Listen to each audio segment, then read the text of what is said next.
ಎಲ್ರಿಗೂ ನಮಸ್ಕಾರ. ಹೇಗಿದ್ದೀರಾ? ಎಲ್ಲರೂ ಚೆನ್ನಾಗಿದ್ದೀರಾ ಅಂತ ಅನ್ಕೋತೀನಿ. ಎಲ್ಲ ನನ್ನ ಪ್ರೀತಿಯ ಶ್ರೀ ಗುರು ರಾಘವೇಂದ್ರ ಸ್ವಾಮೀಜಿಗಳ ಭಕ್ತಾದಿಗಳ ಕುಟುಂಬಕ್ಕೆ ನಿಮ್ಮ ಪ್ರೀತಿಯ ಮಹಿ ಮೋಟಿವೇಶನ್ ಯೂಟ್ಯೂಬ್ ಚಾನಲ್ಗೆ ಸ್ವಾಗತ. ಸ್ನೇಹಿತರೆ, ಈ ಒಂದು ವಿಡಿಯೋದಲ್ಲಿ ನಾನು ಯೋಗಿನಿ ಏಕಾದಶಿಯ ಬಗ್ಗೆ ತಿಳಿಸ್ಕೊಡ್ತಾ ಇದ್ದೀನಿ.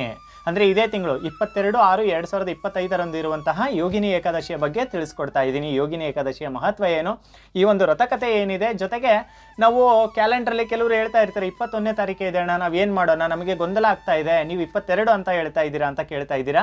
ಖಂಡಿತಮ್ಮ ನಾನು ರಾಯರ ಮಠದಲ್ಲೇ ತಿಳ್ಕೊಂಬಂದು ಹೇಳುವಂಥದ್ದು, ಮತ್ತು ಪಂಚಾಂಗ ಕೂಡ ನೋಡಿ ಹೇಳ್ತಾ ಇದ್ದೀನಿ. 22ನೇ ತಾರೀಕಿಗೆ ಉಪವಾಸ ಆಚರಣೆ ಇರುವಂಥದ್ದು.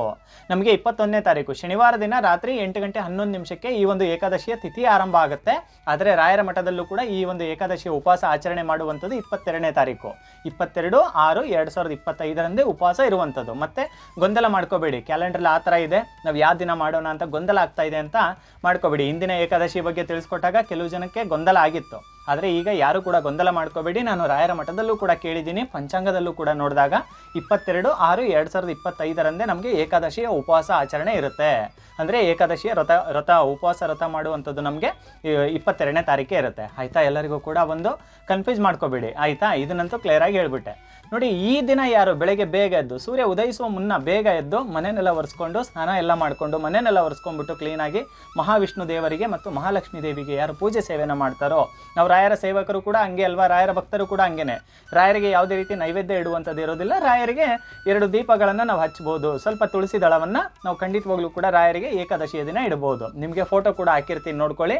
ಏಕಾದಶಿಯ ದಿನ ನಮ್ಮ ಚಾಗಲೇಟಿ ರಾಯರ ಮಠದಲ್ಲೂ ಕೂಡ ರಾಯರಿಗೆ ತುಳಸಿನ ಇಟ್ಟಿರ್ತಾರೆ, ನೋಡ್ಕೋಬಹುದು ನೀವು. ಕೆಲವ್ರು ಕೇಳ್ತಾ ಇರ್ತೀರ ತುಳಸಿನೂ ಕೂಡ ಇಡಬಾರ್ದು ಅಂತ. ಫೋಟೋ ಕೂಡ ಇದೆ, ರಾಯರ ಮಠದಲ್ಲೂ ಕೂಡ ಈ ರೀತಿ ಮಾಡಿದ್ದಾರೆ, ನೋಡಿ. ಖಂಡಿತ ಮಾಡ್ಬೋದು, ತುಳಸಿ ದಳವನ್ನು ಇಡಬಹುದು. ಆಯಿತಾ? ಮುಖ್ಯವಾಗಿ ಏನಂತ ಅಂದರೆ, ಈ ಒಂದು ಏಕಾದಶಿ ಒಂದು ವ್ರತದ ವಿಶೇಷತೆ ಏನಂತ ಅಂದರೆ, ಯಾರಿಗೆ ಆರೋಗ್ಯದಲ್ಲಿ ತುಂಬ ಸಮಸ್ಯೆ ಇರುತ್ತೆ ನೋಡಿ, ಅಂದರೆ ಈ ಚರ್ಮಕ್ಕೆ ಸಂಬಂಧಪಟ್ಟ ಸಮಸ್ಯೆಗಳಾಗಿರ್ಬೋದು, ಏನೇ ಆಗಿರ್ಬೋದು, ಅಂಥವ್ರು ಯಾರಾದರೂ ಕೂಡ ಈ ಒಂದು ಏಕಾದಶಿಯ ವ್ರತವನ್ನು ಮಾಡೋದ್ರಿಂದ ಖಂಡಿತವಾಗ್ಲೂ ಕೂಡ ಅದರಿಂದ ಮುಕ್ತಿ ಹೊಂದ್ತಾರೆ. ಅವರ ಆರೋಗ್ಯದಲ್ಲೂ ಕೂಡ ತುಂಬಾ ಬದಲಾವಣೆ, ಸುಧಾರಣೆ ಕಾಣ್ತಾರೆ ಅನ್ನುವಂಥ ನಂಬಿಕೆ ಕೂಡ ಇದೆ. ಜೊತೆಗೆ ವ್ಯಕ್ತಿಗಳು ತಾನು ಮಾಡಿದಂಥ ಹಿಂದಿನ ದಿನಗಳಲ್ಲಿ ಮಾಡಿದಂಥ ಪಾಪಗಳಿಂದ ಮುಕ್ತಿ ಹೊಂದಿ ಒಂದು ಒಳ್ಳೆಯ ದಿನಗಳನ್ನು ಕಾಣ್ತಾನೆ, ಮಹಾವಿಷ್ಣು ದೇವರ ಅನುಗ್ರಹಕ್ಕೆ ಪಾತ್ರರಾಗ್ತಾರೆ ಅನ್ನುವಂಥ ಒಂದು ಸತ್ಯವಾದ ನಂಬಿಕೆ ಕೂಡ ಇದೆ. ಇನ್ನು ಮಹಾವಿಷ್ಣು ದೇವರ ಫೋಟೋ ಇಲ್ಲಪ್ಪ ನಮ್ಮ ಮನೆಯಲ್ಲಿ, ಲಕ್ಷ್ಮೀ ದೇವರ ಫೋಟೋ ಕೂಡ ಇಲ್ಲ ಅಂತ ಅಂದರೆ ನೀವು ತುಳಸಿ ಗಿಡಕ್ಕಾದರೂ ಕೂಡ ಪೂಜೆ ಮಾಡ್ಬೋದು. ಯಾಕಂದರೆ ವಿಷ್ಣು ಪ್ರಿಯ ಅಂತಲೇ ಕರಿತೀವಿ ತುಳಸಿ ದೇವಿನ. ನಮ್ಮ ರಾಯರಿಗೂ ಕೂಡ ತುಂಬಾ ಇಷ್ಟ. ಖಂಡಿತವಾಗ್ಲೂ ಕೂಡ ನೀವು ತುಳಸಿ ಗಿಡಕ್ಕೂ ಕೂಡ ಪೂಜೆ ಸೇವೆನ ಮಾಡ್ಬೋದು ಬೆಳಗ್ಗೆ ಬೇಗ.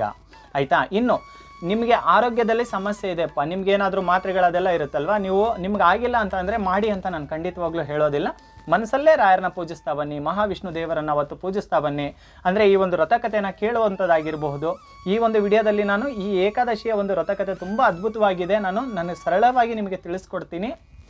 ಅದನ್ನು ಕೂಡ ಸಂಪೂರ್ಣವಾಗಿ ಕೇಳಿಸ್ಕೊಳ್ಳಿ. ಯಾಕಂತ ಅಂದರೆ ನಮಗೆ ಶ್ರೀಕೃಷ್ಣ ಪರಮಾತ್ಮರೇ ಹೇಳಿದಂತೆ ಈ ಒಂದು ಏಕಾದಶಿಯ ವ್ರತಕಥೆ ಇದೆ ಅಲ್ವಾ, ಯಾರು ಸಂಪೂರ್ಣವಾಗಿ ಕೇಳ್ತಾರೋ ಅಥವಾ ಯಾರು ಈ ಒಂದು ವ್ರತಕಥೆನ ಮತ್ತೊಬ್ಬರಿಗೆ ಹೇಳ್ತಾರೋ ಅಂಥವರು 88,000 ಬ್ರಾಹ್ಮಣರಿಗೆ ಊಟ ಹಾಕಿಸಿದಂತೆ, ಊಟ ಹಾಕಿದಷ್ಟು ಪುಣ್ಯ ಬರುತ್ತೆ ಅನ್ನುವಂಥದ್ದು ಕೂಡ ಶ್ರೀಕೃಷ್ಣ ಪರಮಾತ್ಮರೇ ನಮಗೆ ಹೇಳಿರುವಂಥದ್ದು. ಆಯಿತಾ? ಈ ಒಂದು ವ್ರತಕಥೆ ಬಗ್ಗೆ ಕೂಡ ನಾನು ಹೇಳ್ಕೊಡ್ತೀನಿ, ಏನು ನಮಗೆ ಪುರಾಣಗಳು ಏನು ಹೇಳುತ್ತೆ. ಮತ್ತು ಜೊತೆಗೆ ಇನ್ನೊಂದೇನಂತ ಅಂದರೆ, ವ್ಯಕ್ತಿಗಳು ಬರೀ ಸೋಲನ್ನೇ ನೋಡ್ತಾ ಇರ್ತಾರೆ ನೋಡಿ. ಅಂದರೆ ಬರೀ ಸೋಲು ಅಂದರೆ ಅವಮಾನಗಳು, ಸೋಲು ಬರ್ತಾ ಇರುತ್ತೆ. ಅಥವಾ ಕೆಲವರು ಹೇಳ್ತಾ ಇರ್ತಾರೆ, ಯಾರ್ದೋ ಶಾಪ ತಗಲ್ಬಿಟ್ಟಿದೆ ನಿನಗೆ, ಯಾರೋ ನಿನಗೆ ಏನೋ ಅಂದ್ಬಿಟ್ಟಿದ್ದಾರೆ, ನೀನು ಮುಂದುವರಿಬಾರ್ದಂತ ಹೇಳ್ಬಿಟ್ಟಿದ್ದಾರೆ ಅನ್ನೋರು ಕೂಡ ಈ ಒಂದು ಏಕಾದಶಿಯ ವ್ರತವನ್ನು ಖಂಡಿತವಾಗ್ಲೂ ಕೂಡ ಮಾಡ್ಬೋದು. ಇನ್ನು ಈ ದಿನ ನಾವು ನೀರನ್ನು ಸಹ ಕುಡಿಬಾರ್ದು ಅಂತ ಕೂಡ ಕೇಳೋರಿದ್ದೀರ. ಖಂಡಿತವಾಗ್ಲೂ ಕೂಡ ನೀರನ್ನು ನಿಮಗೆ ಸಾಧ್ಯವಾದರೆ ತುಂಬ ಕಟ್ಟುನಿಟ್ಟಾಗಿ ಮಾಡಿ. ಆಗಿಲ್ಲ ಅಂತಂದರೆ ನೀವು ನೀರಾಗಿರ್ಬೋದು, ಸ್ವಲ್ಪ ಹಾಲು ಆಗಿರ್ಬೋದು, ಹಣ್ಣು ಆಗಿರ್ಬೋದು ಸೇವನೆ ಮಾಡ್ಬೋದು. ಇನ್ನು ನಮಗೆ ಮಾರನೇ ದಿನ ಅಂದರೆ 22ನೇ ತಾರೀಕು ನಮಗೆ ಏಕಾದಶಿಯ ಉಪವಾಸವನ್ನು ಮಾಡಿರ್ತೀವಲ್ವ, 23ನೇ ತಾರೀಕು ನಮಗೆ ದ್ವಾದಶಿ. ಆಯಿತಾ? ಬೆಳಗ್ಗೆ ಬೇಗ ಎದ್ದು ನೀವು 7:30 ಒಳಗೆ ನೀವು ಉಪವಾಸವನ್ನು ಬಿಡ್ಬೋದು, ಪಾರಾಯಣ ಮಾಡ್ಬೋದು. ಸರಿನಾ? ಪಾರಾಯಣ ಸಮಯ ಬಂದು ನಿಮಗೆ 7:30ವರೆಗೂ, ಅಂದರೆ 7:34ವರೆಗೂ ಇದೆ. ನೀವು ಅಷ್ಟರೊಳಗೆ ಕೂಡ ಖಂಡಿತವಾಗ್ಲೂ ಕೂಡ ಮಾಡ್ಕೋಬಹುದು. ಆಯಿತಾ? ತಿಳ್ಕೊಳ್ಳೋಣ ಈಗ ಈ ಏಕಾದಶಿಯ ಒಂದು ವ್ರತಕಥೆ ಏನಿದೆ, ತುಂಬಾ ಅದ್ಭುತವಾಗಿದೆ. ನಾನು ತುಂಬ ಸರಳವಾಗಿ ನಮ್ಮ ಭಾಷೆಯಲ್ಲೇ ತಿಳಿಸ್ಕೊಡ್ತೀನಿ, ಎಲ್ಲರೂ ಕೂಡ ಅರ್ಥ ಮಾಡ್ಕೊಳ್ಳಿ. ಜೊತೆಗೆ ಎಲ್ಲರೂ ಕೂಡ ತಿಳ್ಕೊಳ್ಳೋಣ.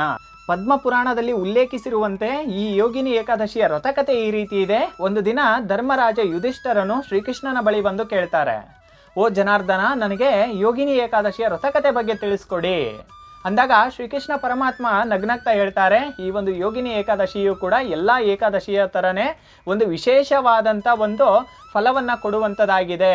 ಯಾರೇ ಆಗಿರಲಿ ಈ ಯೋಗಿನಿ ಏಕಾದಶಿಯ ದಿನ ಯಾರು ಶ್ರದ್ಧೆ ಭಕ್ತಿಯಿಂದ ನಂಬಿಕೆನ ಇಟ್ಕೊಂಡು ಉಪವಾಸ ಆಚರಣೆನ ಮಾಡ್ತಾರೋ ಅವರು ಮಹಾವಿಷ್ಣು ದೇವರ ಒಂದು ಅನುಗ್ರಹವನ್ನು ಕೂಡ ಪಡ್ಕೋತಾರೆ. ಜೊತೆಗೆ ಅವರ ಒಂದು ಜೀವನದಲ್ಲಿ ಯಾವುದೇ ರೀತಿ ಆರೋಗ್ಯ ಸಮಸ್ಯೆಗಳಾಗಿರಲಿ, ಚರ್ಮ ರೋಗಗಳಾಗಿರಲಿ, ಏನೇ ಆಗಿದ್ರೂ ಕೂಡ ಈ ಒಂದು ಏಕಾದಶಿಯ ವ್ರತವನ್ನ ಮಾಡೋದ್ರಿಂದ ವ್ಯಕ್ತಿ ಸಂಪೂರ್ಣವಾದಂಥ ಶುಭ ಫಲಗಳನ್ನು ಕೂಡ ಪಡಿತಾನೆ. ತನ್ನ ಜೀವನದಲ್ಲಿ ಇರ್ತಕ್ಕಂಥ ಪಾಪ ಕರ್ಮಗಳಿಂದ ಕಷ್ಟಗಳಿಂದ ಮುಕ್ತಿ ಹೊಂದಿ ಒಂದು ಒಳ್ಳೆಯ ಸುಖ ಶಾಂತಿ ಜೀವನವನ್ನ ಖಂಡಿತವಾಗ್ಲೂ ಕೂಡ ಸುಖ ಶಾಂತಿ ನೆಮ್ಮದಿಯ ಜೀವನವನ್ನು ಕೂಡ ಖಂಡಿತವಾಗ್ಲೂ ಕೂಡ ಕಾಣ್ತಾನೆ ಅಂತ ಹೇಳ್ತಾನೆ. ಶ್ರೀಕೃಷ್ಣ ಪರಮಾತ್ಮರು ಹೇಳ್ತಾರಂತೆ, ಒಂದು ದಿನ ಹಲಕಾಪುರಿ ಅನ್ನುವಂಥ ನಗರದಲ್ಲಿ ಯಕ್ಷರ ಆಡಳಿತಗಾರನಾದಂತಹ ಕುಬೇರ ರಾಜರು, ಅಂದ್ರೆ ಕುಬೇರ ರಾಜರು ಶಿವನ ಪರಮ ಭಕ್ತರಾಗಿರ್ತಾರೆ. ಅಂದ್ರೆ ಪ್ರತಿನಿತ್ಯ ಶಿವನಿಗೆ ಅವರು ತಮ್ಮದೇ ಆದಂಥ ಒಂದು ವಿಶೇಷವಾದಂಥ ಭಕ್ತಿಯಲ್ಲಿ ಅವರು ಮುಳುಗೋಗ್ತಾ ಇರ್ತಾರೆ. ಪ್ರತಿದಿನ ಒಂದು ಶಿವನಿಗೆ ವಿಶೇಷವಾದಂಥ ಪೂಜೆ ಸೇವೆನ ಅವ್ರು ಮಾಡ್ತಾ ಇರ್ತಾರೆ. ಅಂದ್ರೆ ಪರಮ ಭಕ್ತರಾಗಿರ್ತಾರೆ ಕುಬೇರ ರಾಜನು. ಅವ್ರು ಏನು ಮಾಡ್ತಾರೆ ಅಂದರೆ, ಅವರಲ್ಲಿ ಇರುವಂತಹ ಸೇವಕರಲ್ಲಿ ಒಬ್ಬರಿಗೆ ಮಾತ್ರ, ಎಮ್ಮಾಲಿ ಅನ್ನುವಂಥ ಸೇವಕನಿಗೆ ಅವರು ಪ್ರತಿನಿತ್ಯ ನೀನು ಏನು ಮಾಡೋದು ಬೇಡಪ್ಪ, ನನಗೆ ಶಿವನ ಪೂಜೆ ಸೇವೆನ ಮಾಡೋಕೆ, ನನ್ನ ಆರಾಧ್ಯ ದೇವರು ಶಿವನ ಪೂಜೆನ ಮಾಡೋಕೆ ನನಗೆ ನೀನು ಮಾನಸ ಸರೋವರದಿಂದ ನೀನು ಕೆಲವೊಂದು ಹೂಗಳನ್ನು ತಂದುಕೊಡು, ಸ್ವಾಮಿ ಪೂಜೆಗೆ ನನಗೆ ಹೂಗಳನ್ನು ತಂದುಕೊಡು, ಇದು ಮಾತ್ರ ನಿನ್ನ ಕೆಲಸ ಅಂತ ಹೇಳಿ ಎಮ್ಮಾಲಿ ಅನ್ನುವಂಥ ಒಬ್ಬ ಸೇವಕನಿಗೆ ಕುಬೇರ ರಾಜರು ಆ ಸೇವೆನ ಒಪ್ಪಿಸ್ಬಿಡ್ತಾರೆ.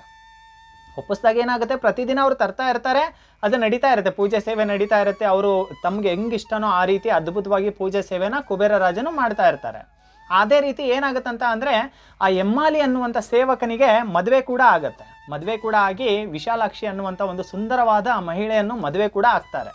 ಮದುವೆ ನಂತರ ಏನಾಗುತ್ತೆ, ಕೆಲವು ದಿನಗಳಲ್ಲಿ ಅವರು ಮತ್ತೊಂದು ದಿನ ಹಿಂಗೆ ಯಾವಾಗಲೂ ಕೂಡ ಹೂವನ್ನ ತರ್ತಾ ಇರ್ತಾರಲ್ವಾ, ಯಾವಾಗಲೂ ಹೂವನ್ನ ತರ್ತಾ ಇರ್ತಾರೆ, ರಾಜನಿಗೆ ಕೊಡ್ತಾ ಇರ್ತಾರೆ, ಕುಬೇರ ರಾಜನಿಗೆ ಅವರು ಪೂಜೆ ಸೇವೆನ ಮಾಡ್ತಾ ಇರ್ತಾರೆ. ಇದೇ ರೀತಿ ಅದೇ ಹೂವನ್ನ ತರೋ ದಾರಿಲೇನೆ ಆ ಒಂದು ಸೈನಿಕನ ಮನೆ ಇರುವುದರಿಂದ ಏನಾಗುತ್ತೆ, ಒಂದು ದಿನ ಮಾನಸ ಸರೋವರದಿಂದ ಹೂವನ್ನ ತರ್ತಾ ಇರ್ತಾರೆ ಶಿವನ ಪೂಜೆಗಂತ.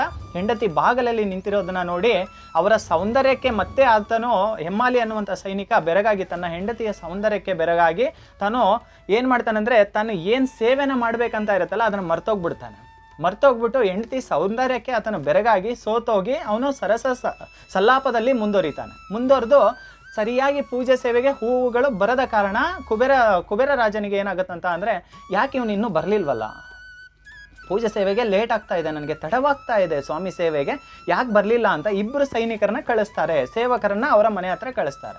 ಮನೆ ಹತ್ರ ಕಳಿಸಿದಾಗ ಸೇವಕರು ನೋಡ್ತಾರೆ, ಈ ರೀತಿ ಇದೆ, ಅವರು ಈ ಥರ ಹೆಂಡತಿ ಜೊತೆ ಬೆರ್ತೋಗ್ಬಿಟ್ಟಿದ್ದಾರೆ, ಬರ್ತಾ ಇಲ್ಲ ಅನ್ನೋದನ್ನ ಕುಬೇರ ರಾಜನಿಗೆ ಅವರು ತಿಳಿಸಿದಾಗ ಕುಬೇರ ರಾಜನಿಗೆ ತುಂಬ ಕೋಪ ಬಂದ್ಬಿಡತ್ತೆ. ಏನಿದು, ಇವನು ಎಂಥ ನೀಚ, ಇವನು ದೇವರಿಗೆ ಪೂಜೆ ಸೇವೆಗೆ ಹೂಗಳನ್ನ ತರೋದು ಬಿಟ್ಟು ಆ ಹೂಗಳನ್ನ ತೊಗೊಂಡು ಅಲ್ಲೇ ಇಟ್ಕೊಂಡು ಇಂಥ ನೀಚ ಕೆಲಸವನ್ನು ಮಾಡ್ತಾ ಇದ್ದಾನಲ್ಲ, ನನ್ನ ಸ್ವಾಮಿ ಸೇವೆಗೆ ಇವನು ಭಂಗ ಮಾಡಿಬಿಟ್ನಲ್ಲ ಅಂದ್ಬಿಟ್ಟು ಕೋಪಿಸ್ಕೊಂಡು ಕರೆಸ್ತಾನೆ. ಎಮ್ಮಾಲಿ ಅನ್ನುವಂಥ ಸೇವಕನನ್ನ ಕುಬೇರ ರಾಜನು ಕರೆಸ್ಬಿಟ್ಟು, ಏನು ನೀನು ಈ ಥರ ಮಾಡಿಬಿಟ್ಟಲ್ಲ, ನೀನು ನಿಜವಾಗ್ಲೂ ಕೂಡ ನನ್ನ ಪೂಜೆಗೆ ಅಡ್ಡಿ ಬಂದ್ಬಿಟ್ಟೆ, ನನ್ನ ಸ್ವಾಮಿ ಸೇವಕನಿಗೆ ಇದು ಮಾಡಿಬಿಟ್ಟೆ, ನಿನ್ನ ಮನಸ್ಸು ಕ್ಲೀನಾಗಿಲ್ಲ, ಸ್ವಚ್ಛವಾಗಿಲ್ಲ, ನೀನು ನೀಚ, ನೀನು ದ್ರೋಹಿ, ನೀನು ಅಂತ ಬೈದ್ಬಿಡ್ತಾರೆ. ಬೈದು ಶಾಪವನ್ನು ಹಾಕ್ತಾರೆ. ನೀನು ಯಾವ ಒಂದು ನಿನ್ನ ಹೆಂಡತಿಗೋಸ್ಕರ ನನ್ನ ಸ್ವಾಮಿ ಒಂದು ಸೇವೆಗೆ ನೀನು ಇಷ್ಟೊಂದು ಅಡ್ಡಿ ಆಗ್ಬಿಟ್ಟಲ್ಲ, ನಿನ್ನ ಹೆಂಡತಿ ನಿನ್ನ ಬಿಟ್ಟು ಹೋಗೋ ರೀತಿ ಮಾಡ್ತೀನಿ, ನಿನ್ನ ಹೆಂಡತಿ ನಿನ್ನ ಬಿಟ್ಟು ಹೋಗ್ಲಿ, ನಿನಗೆ ಕುಷ್ಠರೋಗ ಬರಲಿ ಅಂತ ಶಾಪ ಕೊಟ್ಬಿಡ್ತಾರೆ. ಆಗ ಕುಬೇರ ರಾಜನ ಒಂದು ಶಾಪ ತಗಲಿ ಆತ ಏನಾಗ್ತಾರಂತ ಅಂದರೆ, ಎಮ್ಮಾಲಿ ಅನ್ನುವಂಥ ಸೈನಿಕ ಏನಿರ್ತಾರಲ್ಲ, ಸೇವಕ ಏನಿರ್ತಾರಲ್ಲ, ಆತನ ಕುಷ್ಠರೋಗಕ್ಕೆ ಒಳಗಾಗ್ಬಿಡ್ತಾನೆ. ಕುಷ್ಠರೋಗಕ್ಕೆ ಒಳಗಾದಾಗ ಹೆಂಡತಿನೂ ಕೂಡ ದೂರ ಆಗ್ತಾಳೆ. ಇದೇ ರೀತಿ ಆತ ಭೂಮಿ ಮೇಲೆ ಅಲಿತಾ ಇರ್ತಾನೆ, ಯಾರು ಕೂಡ ಹತ್ರಕ್ಕೆ ಸೇರಿಸ್ಕೊಳ್ಳೋದಿಲ್ಲ, ಏನೂ ಆಗೋದಿಲ್ಲ. ಈ ಥರ ನೋವಲ್ಲಿ ಆತ ಶಾಪಕ್ಕೆ ಒಳಗಾದಂತಹ ಮನುಷ್ಯ ಅಂದರೆ ಎಮ್ಮಾಲಿ ಅನ್ನುವಂಥ ಸೇವಕ ಏನು ಮಾಡ್ತಾನಂತ ಅಂದರೆ, ಒಂದು ದಿನ ಆ ನೋವಲ್ಲಿ ಇರುವಂತಹ ಈ ಒಂದು ರೋಗದಿಂದ ಬಳಲುತ್ತಾ ಇರುವಂತಹ ಎಮ್ಮಾಲಿ ಎಂಬ ಸೇವಕ ಏನು ಮಾಡ್ತಾನಂತ ಅಂದರೆ, ಮಾರ್ಕಂಡೇಯ ಋಷಿಗಳ ಆಶ್ರಮಕ್ಕೆ ಹೋಗ್ಬಿಟ್ಟು ಆ ಋಷಿಗಳ ಹತ್ರ ಎಲ್ಲವನ್ನೂ ಕೂಡ ಹೇಳ್ತಾನೆ. ಋಷಿಮುನಿಗಳೇ, ನನ್ನಿಂದ ಈ ರೀತಿ ತಪ್ಪಾಗ್ಬಿಡ್ತು, ಶಿವನ ಸೇವೆಗೆ ನಾನು ಹೂಗಳನ್ನ ತೊಗೊಂಡೋಗ್ಬೇಕಾದ್ರೆ ನನ್ನ ಮನಸ್ಸು ಜಾರ್ಬಿಡ್ತು. ಇದರಿಂದ ಏನಾಯ್ತಂದ್ರೆ, ರಾಜ ಕುಬೇರರು ಕೋಪಿಸ್ಕೊಂಡ್ಬಿಟ್ರು ನನ್ನ ಮೇಲೆ, ಕೋಪಿಸ್ಕೊಂಡ್ಬಿಟ್ಟು ಅವ್ರು ಶಾಪವನ್ನು ಕೊಟ್ಟಿರೋ ಕಾರಣದಿಂದ ನಂದು ಕೂಡ ತಪ್ಪಿದೆ, ಆದರೆ ನನಗೆ ಕುಷ್ಠರೋಗದಿಂದ ನಿವಾರಣೆ ಆಗ್ತಾ ಇಲ್ಲ, ಹೆಂಡ್ತಿನೂ ಕೂಡ ಅವ್ರು ಹೇಳ್ದಂಗೆ ಕಳ್ಕೊಂಡ್ಬಿಟ್ಟೆ, ನನಗೀಗ ಯಾರೂ ಕೂಡ ಇಲ್ಲ, ನಾನು ಮುಕ್ತಿ ಹೊಂದೋಕೆ ಆಗೋದಿಲ್ವಾ, ಇದಕ್ಕೆ ಪರಿಹಾರ ಅನ್ನೋದೇ ಇಲ್ವಾ, ಏನಾದರೂ ಒಂದು ದಾರಿನ ತೋರಿಸಿ ಗುರುಗಳೇ ಅಂತ ಅವರು ನಡೆದಿರೋದನ್ನ ಎಲ್ಲವನ್ನೂ ಕೂಡ ಸತ್ಯವನ್ನ ಋಷಿಮುನಿಗಳ ಹತ್ರ ಅವರು ಬಿಚ್ಚಿಟ್ಟಾಗ ಋಷಿಮುನಿಗಳು ಒಂದೇ ಮಾತು ಹೇಳ್ತಾರೆ, ನೀನು ಏನಾದರೂ ಸುಳ್ಳನ್ನು ಹೇಳಿದರೆ ಖಂಡಿತವಾಗ್ಲೂ ಕೂಡ ನಾನು ಇದಕ್ಕೆ ಪರಿಹಾರ ಅನ್ನೋದನ್ನು ನಿನಗೆ ಹೇಳ್ತಾ ಇರಲಿಲ್ಲ, ಆದರೆ ಏನು ನಡೆದಿದೆಯೋ ನೀನು ಎಲ್ಲವನ್ನು ಕೂಡ ಬಿಚ್ಚಿಟ್ಟು ಹೇಳ್ತಾ ಇದೀಯಾ, ನಿನ್ನ ತಪ್ಪಿನ ಅರಿವು ನಿನಗಾಗ್ಬಿಟ್ಟಿದೆ. ಇವಾಗ ನೀನು ಎಲ್ಲವನ್ನು ಕೂಡ ಬಿಚ್ಚಿ ಇಟ್ಟು ಹೇಳ್ತಾ ಇದೀಯಾ ಅಂತ ಅಂದರೆ ನಿನಗೆ ನಾನೊಂದು ಏಕಾದಶಿಯ ವ್ರತವನ್ನು ಹೇಳ್ತೀನಿ, ಉಪವಾಸ ವ್ರತವನ್ನು ಹೇಳ್ತೀನಿ. ಈ ಒಂದು ವ್ರತವನ್ನು ಮಾಡು, ಖಂಡಿತವಾಗ್ಲೂ ಕೂಡ ನೀನು ಕುಷ್ಠರೋಗದಿಂದ ಮುಕ್ತಿ ಕೂಡ ಹೊಂದ್ತೀಯ, ಬದುಕಲ್ಲಿ ತುಂಬ ಚೆನ್ನಾಗೂ ಕೂಡ ಇರ್ತೀಯ, ನಿನ್ನ ಹೆಂಡತಿಯೊಂದಿಗೆ ನೀನು ಜೀವನ ಕೂಡ ಮಾಡ್ತೀಯ ಮೊದಲಿನ ಥರನೇ ಅಂತ ಹೇಳ್ತಾರೆ. ಆ ಒಂದು ಏಕಾದಶಿಯ ವ್ರತವೇ ಈ ಯೋಗಿನಿ ಏಕಾದಶಿ. ಈ ಯೋಗಿನಿ ಏಕಾದಶಿಯ ವ್ರತವನ್ನು ಯಾರು ಮಾಡ್ತಾರೋ ಅವರ ಜೀವನದಲ್ಲಿ ಏನೇ ಕಷ್ಟ ಇರಲಿ, ರೋಗಗಳಿರಲಿ, ಚರ್ಮಕ್ಕೆ ಸಂಬಂಧಪಟ್ಟಂಥದ್ದಿರಲಿ, ಏನೇ ಇದ್ದರೂ ಕೂಡ ಈ ಒಂದು ಏಕಾದಶಿಯ ವ್ರತವನ್ನು ಭಕ್ತಿಯಿಂದ, ಶ್ರದ್ಧೆ ಭಕ್ತಿಯಿಂದ ಯಾರು ಮಾಡ್ತಾರೋ ಅವ್ರ ಪಾಪಗಳಿಂದ ಮುಕ್ತಿ ಹೊಂದಿ ಒಂದು ಸುಖ ಶಾಂತಿ ಜೀವನವನ್ನು ಖಂಡಿತವಾಗ್ಲೂ ಕೂಡ ನೋಡ್ತಾರೆ ಅನ್ನುವಂಥದ್ದನ್ನು ಆ ಸ್ವಾಮಿಯವರಿಗೆ ಎಲ್ಲವನ್ನು ಕೂಡ ತಿಳಿಸಿ ಹೇಳ್ತಾರೆ. ಅದೇ ರೀತಿ ಆ ಒಂದು ಏಕಾದಶಿಯ ವ್ರತವನ್ನು ಕೂಡ ಎಮ್ಮಾಲಿ ಅನ್ನುವಂಥ ಸೇವಕ ಮಾಡ್ತಾರೆ. ಅವರು ಮತ್ತೆ ಮೊದಲಿನ ಥರ ಗುಣಮುಖರಾಗಿ ಮೊದಲಿನ ಥರ ಹೆಂಡತಿ ಜೊತೆ ಜೀವನವನ್ನು ನಡೆಸ್ತಾರೆ. ಇದನ್ನು ಶ್ರೀಕೃಷ್ಣ ಪರಮಾತ್ಮ ಧರ್ಮರಾಜ ಯುಧಿಷ್ಠರನಿಗೆ ಅವರು ಎಲ್ಲವನ್ನು ಕೂಡ ತಿಳಿಸುವಂಥದ್ದು. ಈ ಒಂದು ಕತೆ ನಮಗೆ ಶ್ರೀಕೃಷ್ಣ ಪರಮಾತ್ಮರಿಂದ ತಿಳ್ಕೊಂಡಂಥದ್ದು ನಾವುಗಳು. ಅಷ್ಟೊಂದು ಶಕ್ತಿ ಸ್ನೇಹಿತರೆ ಈ ಒಂದು ಏಕಾದಶಿಯ ವ್ರತಕ್ಕಿದೆ. ಈ ಒಂದು ಏಕಾದಶಿಯ ವ್ರತವನ್ನು ಕಥೆಯನ್ನು ಕೇಳೋದಾಗಿರ್ಬೋದು ಅಥವಾ ಮತ್ತೊಬ್ಬರಿಗೆ ಹೇಳುವಂಥದ್ದಾಗಿರ್ಬೋದು. ಯಾರೆಲ್ಲಿ ಮಾಡ್ತಾರೋ ಅವರು 88,000 ಬ್ರಾಹ್ಮಣರಿಗೆ ಊಟವನ್ನು ಕೊಡಿಸಿದಷ್ಟು ಪುಣ್ಯ ಲಭಿಸುತ್ತೆ ಅವರಿಗೆ ಅನ್ನುವಂಥ ಒಂದು ನಂಬಿಕೆ ಕೂಡ ಇದೆ. ಎಲ್ಲವನ್ನು ಕೂಡ ಸಾಧ್ಯವಾದಷ್ಟು ಕೂಡ ನಾನು ತಿಳಿಸಿ ಹೇಳುವಂಥ ಪ್ರಯತ್ನವನ್ನು ಮಾಡಿದ್ದೀನಿ. ಎಲ್ಲರಿಗೂ ಕೂಡ ಅರ್ಥ ಆಯಿತು ಅಂತ ಅನ್ಕೊತೀನಿ. ಈ ಒಂದು ಏಕಾದಶಿ ಕೂಡ ತುಂಬಾ ವಿಶೇಷವಾಗಿದೆ. ಎಲ್ಲರೂ ಕೂಡ ಶ್ರದ್ಧೆ ಭಕ್ತಿಯಿಂದ ಮಾಡಿ ಎಲ್ರಿಗೂ ಕೂಡ ಒಳ್ಳೆಯದಾಗಲಿ ಅಂತ ಕೇಳ್ಕೊತಿದ್ದೀನಿ. ನಮಸ್ಕಾರ.